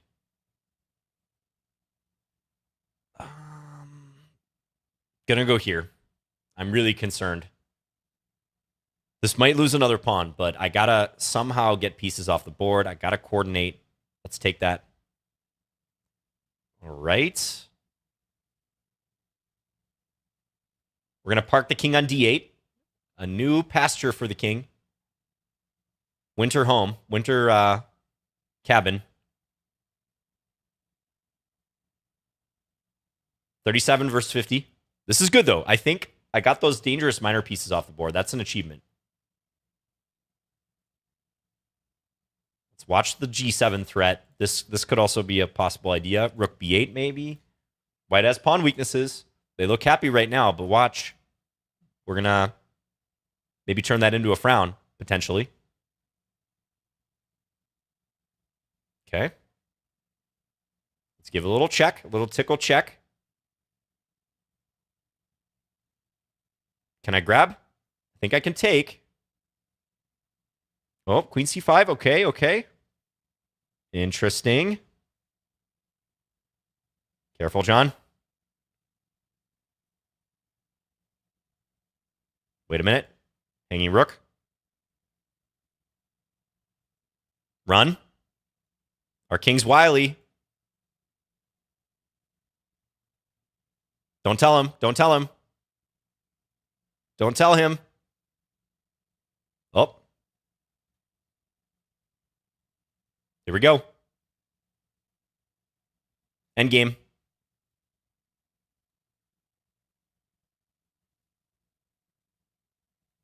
Pawn push. Breakaway pawn.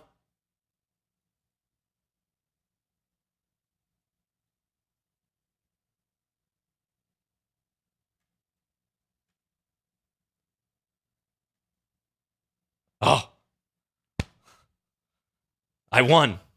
He snuck in a rookie 4-type move. But hey, I was just trying to avoid losing on time. Good game, D. Sebastian. He says, not cool, John.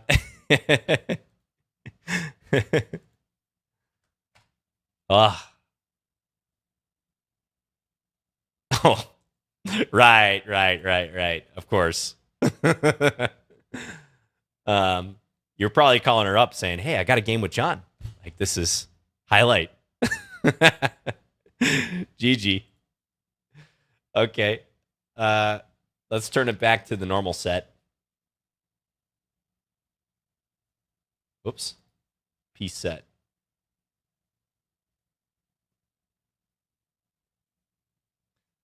Yeah, so I had to dodge some stuff in the opening because of like the constant threat, especially of knight d5. That was always a move that was on the radar, or on my radar. I wasn't sure how to resolve it. Like queen e7 here looks like such a natural move. White's threatening queen takes f7 mate and the c5 pawn. So queen e7, if it was okay to play, I would do it. But queen e7, knight d5 is killer. Absolute killer. Too many threats now. Hit this, hit this. This will probably fall. So, yeah, this was me just trying to survive.